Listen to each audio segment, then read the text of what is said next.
مشاهدينا الكرام، السلام عليكم ورحمة الله وبركاته، وأهلا ومرحبا بكم معي في هذا اللقاء الذي أجريه مع رجل لا يتحدث على الإعلام كثيرا، رجل لا يعشق المقدمات الطويلة. أرحب بالأستاذ حسام السنباني، الأمين العام المساعد للاتحاد اليمني لكرة القدم. أهلا ومرحبا بك. أهلا بك، تشرفت بالتواجد معك في الرياض. تقريبا أقل من 30 عاما تعمل في الجانب الرياضي في الحركة الرياضية اليمنية، ولكن نلاحظ أن هناك فجوة أو جفوة بينك وبين الإعلام الرياضي، خصوصا وأنت في هذه الفترة الأمين العام المساعد للاتحاد اليمني لكرة القدم. فلماذا هذا الجفاء من جانب حسام السنباني ناحية الإعلام الرياضي؟ أولا لا يوجد جفاء، لو كان هناك جفاء ما كنت ضيفك اليوم. والمدة التي ذكرتها هي أقل شوية كمان، ولكن خلال المدة يعني لم تكن كلها في الاتحاد. يعني الاتحاد لا يشكل الربع أو العشر. كم عدد المقابلات التي أجريتها خلال عملك الرياضي؟ لقاءات تلفزيونية. حتى نمنحك بعض العذر، لأن في زملاء إعلاميين دائما يعاتبون حسام السنباني على عدم الظهور. لقاء واحد تقريبا عام 2006 عندما أجريت أول انتخابات. 2 من العمل ضمن أربقة الاتحاد اليمني لكرة القدم. ما هي نسبة الرضا المئوية التي يمنحها الأستاذ حسام السنباني لعمله؟ وهل تشعر أن مفردات الحرس القديم في الاتحاد تجعل الأمور تسير بشكل أصعب، أما أن هناك وصول إلى حلول وسط بين القيادة الاتحادية؟ أولا بالنسبة لقياس نسبة رضا الشخص، هي تقاس أو بوفق معيار معين. إذا توفرت لك عوامل النجاح والعمل وحققت شيء، فهل أنت راضي أو لا؟ إذا لم تكن تتوفر لك الظروف والعوامل اللي تساعدك على العمل، فهل ما تحققه كافي أو مرضي أو لا؟ أنا بالنسبة لي أشوف أن أنا قطعت شوط كثير، وهناك طبعا آمال أنه باقي مسافة وباقي أشياء كان بالإمكان أن احنا نعملها. وبالتالي يعني بعض الأحيان لازم كانت راعي وضع عام. راعينا الوضع العام قدر الإمكان، على أساس يعني أي تغييرات تكون متدرجة متقبلها الشارع قدرنا نستوعبها، انسجمت مع المنظومة. وهذا يعني لو وصلتنا إلى نسبة الرضا الكامل ما عندش داعي للبقائي. إذن أنت راضي عن ما تقوم به، عن الجو العام في الاتحاد بوفق الظروف اللي اشتغلت فيها أنا راضي. طيب، لطالما نظر الشارع الرياضي إلى الاتحاد اليمني كخيمة كبيرة لفوضى ليست خلاقة، فمتى نستطيع القول أخي حسام بأن سفينة الاتحاد قد اقتربت من جزيرة الاستقرار الإداري؟ أولا يعني لا يمكن أن تقيس ما يجري في الاتحاد بمعزل عن ما يجري في اليمن كلها. إذا كان نتحدث عن الفوضى، فالفوضى موجودة في الأمن، الفوضى موجودة في الاقتصاد، الفوضى موجودة في الصحة، الفوضى موجودة في التعليم. وتشتيها تكون العمل في الاتحاد منظم، لا يمكن أن تعزله إذا كان الفوضى في المالية وفي إدارة العمل الاتحاد أو في إدارة العمل الحكومي موجودة. السؤال بإجابة مختصرة: هل الأمور مستقرة في الاتحاد بنسبة معينة، أم أنه لا تزال الأمور، خصوصا أن الوضع تعرف بعد الانتخابات والكل يترقب التعيينات الجديدة في بعض المناصب؟ طبيعي أنه يحدث إرهاصات قبل الانتخابات أو في فترة الاستمرار اللي كانت تجي بالتمديد، ولكن بعد إجراء انتخابات المفروض أن الأمور تأخذ طابعها نحو الاستقرار. في باقي فترة بسيطة، ربما بعض القضايا يجب أن تعالج. إذا عولجت إن شاء الله أنه يكون وضع الاتحاد مستقر ومنظم، وإن شاء الله أن احنا بعد 4 سنين نعمل الانتخابات وننتخب اتحاد جديد. طيب، على ذكر الانتخابات، هناك من دخل في منافسة مع رئيس الاتحاد الحالي أحمد العيسي، أحدهم انسحب والآخر قدم ترشيحه متأخرا. على ماذا يدل؟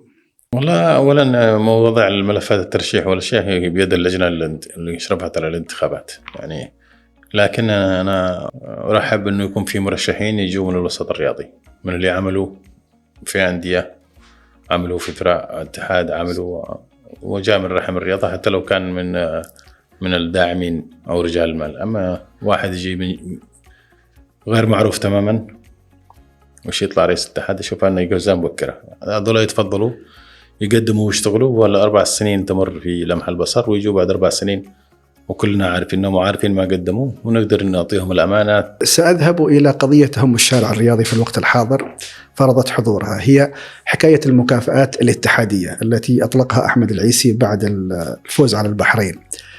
وحكاية المكافآت هذه يقال إن الشيطان يحاول إدراك أسرارها، فما هي حكاية هذه المكافآت التي يعلن عنها ثم تجد مثلا تسجيلا أو صوتيا مسربا لأحد اللاعبين يشتكي من عدم صرف هذه المكافآت؟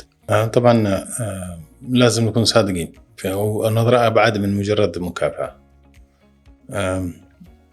تعرف أنه الاتحاد بيشتغل في ظروف صعبة، لا يقدم له دعم حكومي، وإلى الآن لم يستعد الدعم الدولي، لم تقدم الحكومة اليمنية أي دعم لمشاركة المنتخب في كأس الخليج مثلا، لم تقدم تذاكر سفر، لم تقدم نفقات تغطي معسكر خارجي، لم تقدم بدل سفر، لم تقدم أي شيء.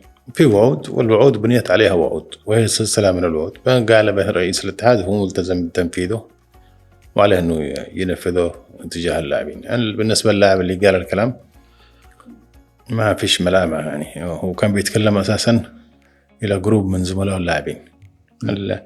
العيب في الموضوع أنه يخرج من الجروب إلى الإعلام عبر زميل آخر، هذا كانت مش مناسبة. لجنة الأخلاق أو المثل في الاتحاد إذا كانت موجودة، هل ممكن أن تحقق في مثل هكذا قضايا أو مثلا خلاف بين مدربين زميلين؟ هل يتدخل الاتحاد في مثل هذه الأمور أم أنه يعني يتجاهل أو هذه التحديات ربما تكون موجودة أمام الاتحاد الجديد بعد الانتخابات، استكمال تشكيل اللجان الدائمة والهيئات القضائية في الاتحاد إذا كانت القضية تستدعي يعني عرضها على اللجان المختصة. تفوق على سبيل المثال المنتخبين الفلسطيني والسوداني في الاستحقاقات الكروية بالنسبة لهما، أوصل الاتحاد اليمني إلى المحطة الأخيرة في رواية نحن بلد حرب التي لم يعد يقرأها أحد. فإلى متى سيظل شعار نحن بلد حرب والأمور غير مستقرة وبالتالي نحن نعاني، خصوصا أن الشارع الرياضي يرفض هذه المقولة، هذه الرواية، هذا الشعار. الشارع الرياضي يرفضها ونحن كلنا نرفضها، يعني احنا بنتحدى الظروف اللي بنشتغل فيها. إذا جيت لبلد زي السودان فأنت بتتكلم عن إرث كروي، يعني السودان متى بتلعب كرة قدم وتشارك؟ إذا جيت لفلسطين فأنت بتتكلم رضا عن إرث، هي شاركت في تصفيات كأس العالم 34 عشان تصعد أو مصر إلى إيطاليا. نعم. ورغم الظروف اللي يمرها الإخوان الفلسطينيين رغم كل شيء، لكن الهجرات الفلسطينية إلى الخارج وفرت لهم منتخب موجود. الجالية السودانية أيضا موجودة في الخارج وبيحظوا بدعم أكبر من المجتمع من الدول الأخرى، يعني بشكل منظم. منتخب السودان موجود تقريبا بشبه دائم في السعودية وبيسافر مشاركات وحتى معسكرات خارجية بتغطية كاملة من الاتحاد السعودي. نفس المعاملة نحن نجي بدرجة أقل، وهذا مش عذر، يعني بالعكس، يعني المفروض أنه يكون التحدي هذا مش عند الاتحاد بس، حتى عند اللاعبين، يكون اللاعبين بروحية المقاتل.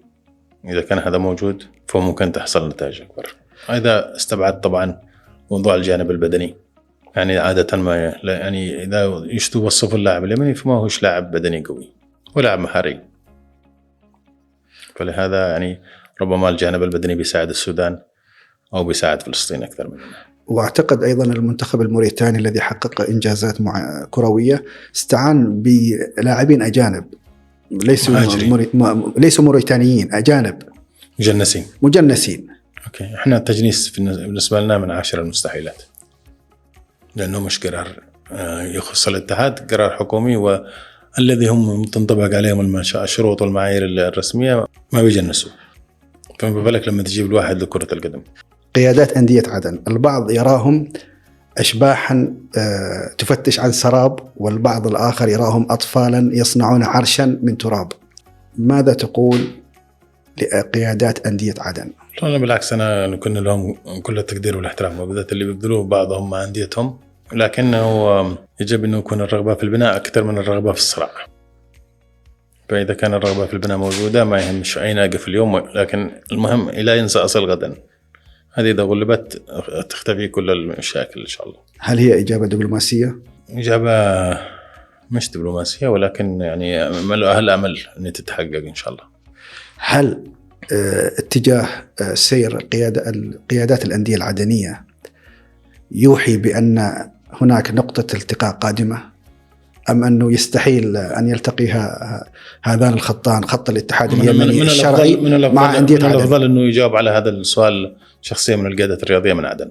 بعد الظهور الأخير لمنتخبنا الوطني في خليج الكويت، خليج 26،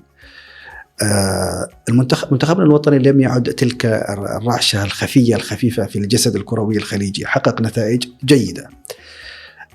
أحد شيوخ الخليج يقول أو قال في ذات مساء بأنه الكرة اليمنية والمنتخب اليمني يشبه يعني بمعنى المفردة الزائدة في القصيدة الكروية الخليجية. ما الذي حدث في الخليجي وما الذي سيبني عليه الاتحاد، ولماذا هذا الظهور الجيد؟ طبعا لما أنت تنظر لمشاركاتنا في كأس الخليج، أنا على المستوى الشخصي في ورقة عمل قدمها حول المشاركات. الدورة الأولى والثانية والثالثة 16 و17 و18 كان منتخبنا أو عرف عن منتخبنا بأنه منتخب اللي بيجي يقدم كل ما لديه في المباراة الأولى. لذلك تعادلنا أمام عمان في الأولى، وتعادلنا أمام البحرين في الثانية، وتعادلنا أمام الكويت في الثالثة. وبعدها يكتشف أو يظهر الفارق الفجوة بيننا وبين الآخرين وتعرض للخسائر. الخليج 18 كان في الإمارات، وصلنا إلى مرحلة يعني كانت الفجوة أصبحت في أقل مراحلها. يعني إحنا لعبنا الافتتاحنا والكويت 1-1، ولعبنا إحنا والإمارات 2-1، ولعبنا مع عمان 2-1. فعمليا معدل التهديف لنا ارتفع، ومعدل الأهداف في مرمانا انخفض مقارنة بدورات سابقة أو الدورات اللي قبلها.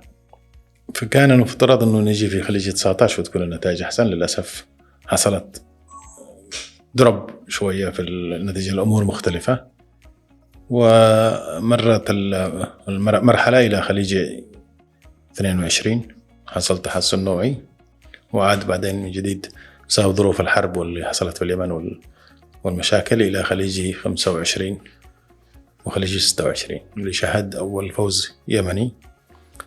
في خليج 26 كان الجو العام داخل الاتحاد أو في الشارع أو حتى عند المنتخب أو حتى في وسائل التواصل الاجتماعي إنه توقعات علينا اللي ما بيحقق شيء.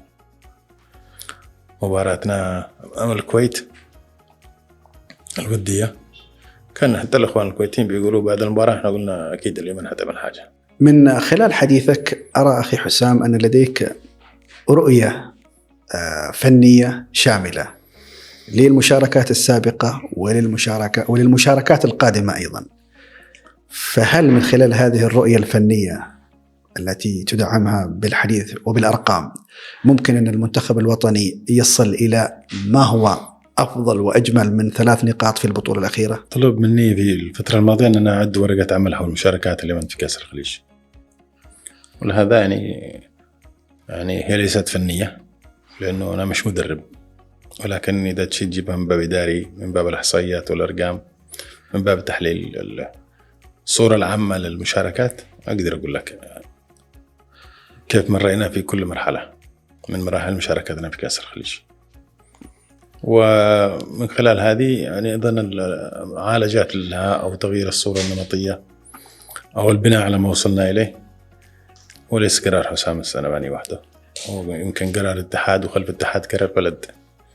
عندما تلعب أنت والسعودية فأنت ما بتلعبش المنتخب اليمني ضد المنتخب السعودي. إمكانيات الاتحاد السعودي وإمكانيات المنتخب السعودي وإمكانيات الدولة السعودية اللي بتسخر قارنها بالإمكانيات اللي بتعطى للمنتخب اليمني. تألق لاعبينا في البطولة الأخيرة، هل هي رقصة جسد يمنية أبدعت وتألقت جاءت بعد سنين من الاحتراف العراقي الخليجي، أم هي منحة كروية منحتنا إياها كرة القدم للحظات فقط؟ كثير يعلقون الدوري اليمني مختصر وما يخدمش، وبالتالي ما يفرزش لاعبين مؤهلين للمنتخب. في السنوات الماضية تم العمل على المنتخبات في كل المشاركات بدل المراحل السنية وحصل تدرج كبير. كثير من اللاعبين اللي احترفوا بسبب أدائهم في البطولات اللي مع المنتخبات. الاحتراف يعني كان عنصر مهم في الوصول لما وصلنا إليه، على الأقل في متابعة اللاعبين والتزامهم وأخذ كرة القدم بجدية، مش بس اللي بيلعبوا برا، حتى اللي بيلعبوا في الدوري اليمني. أصبح في هدف وقابل للتحقيق إنه روح أحترف وأحصل ظروف وإمكانيات اللعب أفضل وأدي بشكل أفضل، فبيرتفع شوية نسبة المستوى الدوري مع ارتفاع المستوى المشاركين في المنتخبات. بالنسبة للمنتخب، كل منتخب بنعمل معسكر داخلي. المعسكر الداخلي للاعبين المحليين. معلش أخي حسن، المعسكرات السؤال اللي بعده، بس خلينا في ثمرة الاحتراف. هل بدأنا بالفعل نجري ثمرة الاحتراف، احتراف لاعبينا في الدوريات العراقي والدوريات الخليجية؟ مطلوب إنه العدد يزيد بشكل أكبر على أساس نقدر نتكلم عن جني. إحنا في مرحلة إنه بدأت الثمرات تبزغ ولم يتم الجني، لأنه يعني أولا اللاعبين المحترفين بيجوا لنا فقط في أيام الفيفا دايز. أيام الفيفا هذه يعني 4 أيام قبل المباراة، ما تقدرش تعمل انسجام للمنتخب في 4 أيام. دائما ما يكون أساس المنتخب هم اللاعبين المحليين، وبعدين لما يجوا اللاعبين المحترفين يكملوا مع زملائهم يعني للوصول إلى التشكيلة المثالية اللي حتشارك في كل بطولة أو مباراة. ممتاز. ما هو دور الاتحاد اليمني لكرة القدم في حماية القيمة السوقية للاعب اليمني؟ يعني بالمعايير الاقتصادية، يعني البضاعة الجيدة تفرض نفسها في السوق. الحماية ما تعطيش. الاتحاد اليمني حاول في مراحل، يعني عندما مثلا حصل احتراف اللاعبين في قطر كان بناء على تواصل وعلاقات شخصية، وهذه ساهمت وكان المردود حتى الوصول لليمن لكأس آسيا. في الخليج 25 أيضا كان فيه مبادرة من يعني رئيس الاتحاد الخليجي على أساس إنه معاملة اللاعب اليمني كلاعب مقيم، وهذه يعني لقت استجابة مشكورة من الإخوان في العراق والبحرين، وعلى وجه التحديد العراق اللي أصبح وضع اللاعب اليمني للموسم الثاني بشكل كويس، حتى أنه أصبح مجموعة كبيرة من اللاعبين، أعتقد 14 لاعب تقريبا يلعبوا في الدوري العراقي أو الدوريات العراقية المختلفة. جميل. طيب المعسكرات، رؤيتك الفنية والإدارية، يعني بالرغم من أنك قلت أنك أنت لست، وأنا هنا لي نقطة اعتراض. أنا أعرف جيدا أنك لديك الكثير من الدراية الفنية، ولكن ما هي رؤيتك لمعسكرات منتخباتنا الوطنية؟ المعسكرات الداخلية يعني مهمة جدا، ولكن تمويلها أو دعمها الحكومي غايب إلا في بعض المبادرات. في السابق كانت يعني الوزارة في عدن أعطت بعض المعسكرات ثم توقفت. السلطة المحلية في حضرموت عملت مبادرات كريمة باستضافة كذا منتخب، وأخيرا يعني تحسنت العلاقة مع الوزارة في صنعاء وبدأت ترعى معسكرات ومشاركات بشكل إيجابي. هذا تحول مهم. بالنسبة للمعسكرات الخارجية أيضا يعني بنحاول سواء عبر اللي يمولها الاتحاد نفسه كالمعسكرات اللي قيمت في مصر، أو اللي كانت استضافة من الاتحادات الخليجية على وجه التحديد الاتحاد السعودي والقطري المشكورين على تعاونهم. المعسكرات من ناحية فنية مهمة، لكن الأساس اللي بيتطور في البداية المسابقات، وبدأ من الفئات العمرية صعودا للمستوى الأول، بعدين المعسكرات عشان الانسجام والانضباط والتأهيل البدني أكثر، وبعدين المشاركة. المعسكرات يعني في مثل دائما نضربه أنه أوسين بولت أسرع لاعب في العالم الأداء، أسرع رياضي في العالم، بطل 100 متر. إذا جبت لاعب يمني وعملت له معسكر من اللاعبين ألعاب القوى بلاش كرة القدم، وعملت له معسكر إعداد وعملت نظام غذائي وجبت له مدربين وقلت له روح سابق أوسين بولت، بعد شهر شهرين سنة من الإعداد إيش حتكون النتيجة؟ هل هيسبق أوسين بولت؟ بالتأكيد لا. وممكن يحسن رقمه المحلي لكنه مش هيسبقه. ليش؟ لأنه في فارق قدرات، في يعني مراحل مختلفة من العمل قبل أن يصل لمسابقة أوسين بولت أو المشاركة للمنتخب. نفس الشيء يعني نحن نضرب الأمثلة بالألعاب الفردية إذا تقيس القدرات. يعني كان مثلا من القصص الأخرى أنه في لاعبة صينية في الجمباز، كانت بطلة الصين، وتزوجت بشخص من قطر ومثلت قطر، وهي كانت بطلة الصين وكانوا متوقعين لها الحصول على ميدالية ذهبية. وعندما جاءت تشارك في الأولمبياد باسم قطر ما تمكنش تحقيق الميدالية الذهبية، وحققتها الصينية كانت أقل منها مستوى.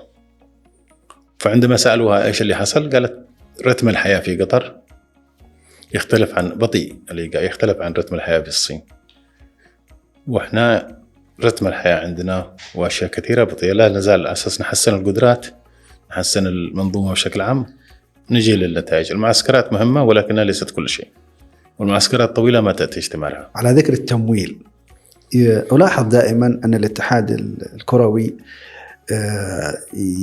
يستمرئ حالة الجلد الإعلامي فيما يتعلق بالتمويل، تمويل الفيفا للمنظومة الكروية اليمنية.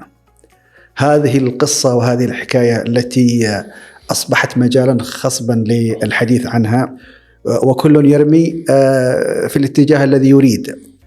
فلماذا هذا السكوت والصمت الاتحادي تجاه هذه القضية، قضية التمويل؟ أوكي، أولا نحن لازم نعرف أنه جرت انتخابات مؤخرا في قطر للاتحاد اليمني، ونتيجة أنه في اتحاد جديد، والاتحاد الجديد أمام العديد من التحديات، منها ملف عودة الدعم الدولي. كان واحد من المشاكل أنه الاتحاد ممدد له في مشاكل سابقة في معالجة الدعم الذي بيجي. إن شاء الله أنه تنظم العملية في فترة الاتحاد الجديد وتعود الجميع إلى مجاريها فيما يتعلق بالدعم الدولي. هل الاتحاد مجبر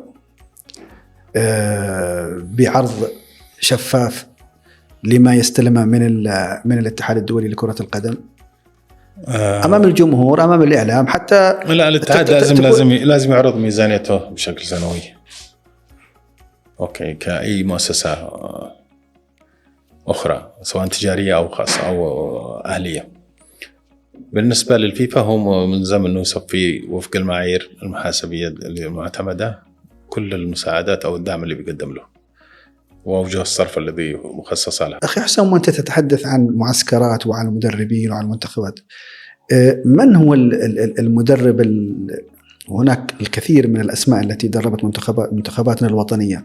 من هو المدرب الذي نستطيع القول أنه أضاف للكرة اليمنية؟ من هو المدرب النكبة؟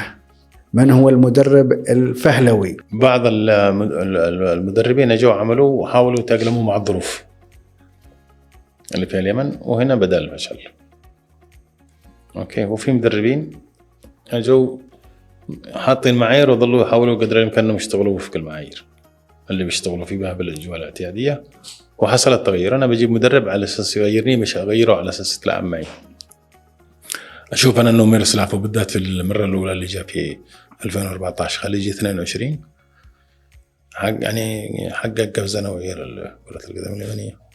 يعني احنا لعبنا 3 مباريات، تعادلنا في 2 وخسرنا 1 ب1-0. فميروسلاف وجوده في هذه الفترة أدى خدمة كبيرة. وفي الفترة الأخيرة لما عاد في خليجي 25 ساهم في إعادة بناء منتخب من جديد رغم قصر الفترة، ولكن أيضا الظروف والتحديات كانت أصعب. طب هل نستطيع القول أن ولد علي الذي حقق أول انتصار يعني ظهور ممتاز هو يعتبر الآن أفضل من درب المنتخب اليمني لمجرد أنه حقق هذا الانتصار؟ أنت ما خليتني أو هذا الأداء الجميل ما استركتني أكمل لك. ولد علي أيضا مشكور، جاء في وقت صعب وقاد المنتخب، تعاون معنا وتعاون، يعني شلنا بعض زي ما يقولوا في المرحلة الحالية. جميل. وهو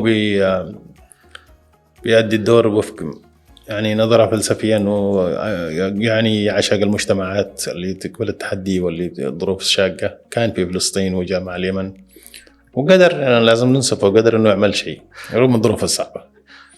وأول فوز اليمن تحقق بقيادته في كأس الخليج، طبعا تحقق بقيادته، وإحنا نتطلع أنه في الفترة الجاية أيضا يتعزز أكثر وتتوفر الظروف المناسبة لينجح بشكل أكبر. طيب، ونحن نقترب من نهاية هذا اللقاء، ما هي أخبار محكمة كاس؟ لا تزال الأمور في بدايتها. بمعنى القضية مطولة؟ والله أنا أتمنى أنه القضية تنتهي ونحن نتعاون كلنا لصالح كرة القدم اليمنية. نجحت مع أهلي صنعاء في فترة ذهبية للإمبراطور الأحمر. هل العمل مع الاتحاد نفس مقاييس العمل مع الأندية؟ مع الأهلي كان الوضع مختلف، يعني كان أولا مجلس الإدارة محدود ومنتظم العمل وهدف واحد، يعني ما فيش مجموعة أهداف. الاتحاد بيجي مشكل من أعضاء من مجموعة أندية، قد تكون ناس من مدرسة معينة وناس من نظرة معينة. بالهالي كان في فلسفة اللي يجي عليه إنه يندمج معها، وبالذات في هذيك الفترة، ويشتغل وفقها، وكانت ماشية محققة نتائج كويسة بحسام ولا بدونه، يعني طالما كانت أساليب الإدارة والمعايير معتمدة. الاتحاد بيجي من كل نادي في اليمن، طبيعي إنه يحصل فيه تباين وخلاف وأشياء، لكن سرعان ما كل مجلس إدارة بعد فترة يندمجوا أو يتفهموا بعض ويشتغلوا كفريق واحد نسبيا. طيب، بالنسبة للانتخابات أخي حسام، هل انتهت الانتخابات أم أن هناك تغييرات قادمة؟ الانتخابات طبعا انتهت، هناك إشكالية في منصب النائب الأول ستعالج لاحقا حسب الظروف الذي يمر بها الاتحاد والبلد. هناك أمر آخر وهو اللجان الدائمة في الاتحاد اللي المفروض يتشكل من الأندية اللي أعضاء الجمعية العمومية، وفي نظرة الآن مشروع عند الاتحاد إن شاء الله أنه يعطي المزيد من الديمقراطية للأندية. جميل. كعكة اتخاذ قرارات الاتحاد اليمني، كيف يتم تقاسمها بين رئيس الاتحاد وبين أعضاء الاتحاد؟ ما في شكاك، في كدم يعني ما في شكاك. القرارات تتخذ بالطريقة التقليدية اللي متبعة يعني في الاتحاد منذ السنوات، مش جديدة. بمعنى أنه القرار ليس فرديا دائما يأتي من العيسي؟ لا الانطباع العام أنه القرار فردي، ولكن في مجال بالنسبة للمعارضة الداخلية أو تغيير القرار بتحصل، وحصلت كثير. إذا أنت تتفق لدي أن هناك انطباعا عاما صنعه الإعلام بأن العيسي هو صاحب نصيب الأسد في كعكة القرارات التي تخص الاتحاد. بالنسبة للشيخ أحمد، هو في قضايا معينة ما يحب التجاوز فيها، وإلا متعلقة بخلافة نظام أو رواية حسب ما وصلنا أو ما شفته أنا، أو التجاوز. في باقي القضايا في مرونة عالية جدا. جميل جدا. أخيرا أخي حسام، ما هي الرسالة التي توجهها للأندية اليمنية، للجمهور الرياضي، للإعلام الرياضي؟ والله بالنسبة للأندية، هم المنتخبات اليمنية هي بتاخذ حصيلة مجهود الأندية والإدارات. الفارق النوعي بيننا وبين المنتخبات الأخرى في المرحلة الحالية، لما تشوف مثلا في الخليج مهاريا اليمنيين والسعوديين هم الأعلى، لكن الجانب البدني لا يزال فجوة. فبدأت الأندية اللي في الفئات العمرية أعطوا اهتمام أكبر باللاعبين ذولا حجم الأعلى. واحد زي مصنوم مثلا يعمل فارق معك، فهذول محتاجين نكتشفهم ونتبناهم. وجود واحد زي هارون، هو جاء من أمريكا، ما كانش من إنتاج المسابقات المحلية، لكن البنية عمل مهم جدا في قدرتنا على المنافسة خارجيا. يعني أنت لما تشوف اليوم في كأس الخليج، محمد أمان كان له حضور مميز داخل 18، يعني بعيدا عن أنه في البطولة 5 أو 6 كرات خطرة اللي بعدها، ولكن يعني كان له شخصية فارض حضوره في المنطقة، منع لعبات كثيرة بسبب بنيته المناسبة في التعامل مع الكرات بالذات العرضية. فبالتالي احنا محتاجين اللاعبين الأقوى والأكثر قدرة على أنه يأهلونا لمنافسة منتخبات معينة. رسالتك للجمهور الرياضي؟ رسالتي للجمهور أنهم يقفوا مع المنتخب ومع الاتحاد ومع أنديتهم، مع الرياضة بشكل عام. يعني المفروض أنه يعني يكونوا مشجعين للرياضيين وضابطين لإيقاعهم. يعني الأرجنتين قبل كأس العالم 78 شيء في وجهة نظرهم، وبعد كأس العالم 78 شيء. في 78 عندما استضافت الأرجنتين كأس العالم، كان هاجس الحكم العسكري إنه عبوا الملعب، فكان يروح الأرجنتيني الملعب ما يقول لهم ما تروحش وحدك، يشيل ابنه ويشيل زوجته ويروح الملعب. فاللاعبين اللي كانوا لاعبين معروفين أصبحوا نجوم أكثر شهرة. فإذا كان يصدر منه أي شيء في حارته الشيبة والحاجة والطفل يوبخوه أو يتكلموا عليه، فأصبح الضغط على اللاعبين أنهم يلتزموا ويتجنبوا أعلى. جميل. فإحنا إن شاء الله أنه النجوم المنتخب واللاعبين الواعدين الشارع الرياضي ما يتعامل معهم بشكل إيجابي. جميل جميل. ما فيش داعي للمبالغة اللي تعطي جنون العظمة أو تفقده التركيز، ولا تقليل من مكانته وعدم احترامه، ويجب أنه يحفزوهم يكونوا عامل بناء. طيب الإعلام الرياضي وللجمهور كمان والإعلام الرياضي، لا رسالتك للإعلام الرياضي. للاثنين. الإعلام شريك في صناعة النجاح أو الفشل. إذا كان المحصول نجاح فالإعلام ساهم فيها، وإذا كان المحصول فشل فالإعلام أيضا ساهم فيها. الإعلام أحيانا قد يشعر أنه الاتحاد يحرمه من بعض العناصر. يعني إحنا ما حتكلمش عن اليمن. منتخب إيطاليا في 82 كان المفروض كان عندهم تعليمات ما يتكلموش مع الإعلام. الإعلام إذا كان سلبي، إحنا مثلا نعاني من مشكلة الانتقاد المبالغ فيه للاعبين، وبالذات أنا ما عاملش اللاعب بالقطعة. اليوم غلط يعدموه، والشعب كله في وسائل التواصل والإعلاميين ينجموا على اللاعب لمجرد أنه غلط. بكرة اللاعب حيرجع وحيلعب وحينجح، فيجب أنه يكونوا بناءين، ما يتعاملوش مع اللاعبين بالقطعة.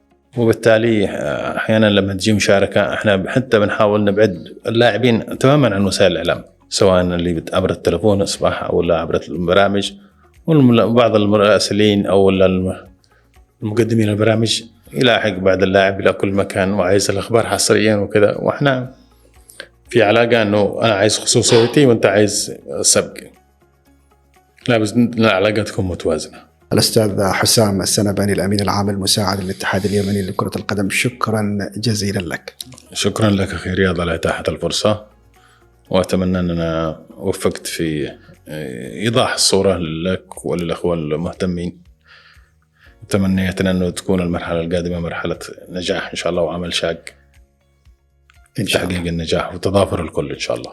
شكرا لك. مشاهدي الكرام، أشكركم على المتابعة، وفي أمان الله.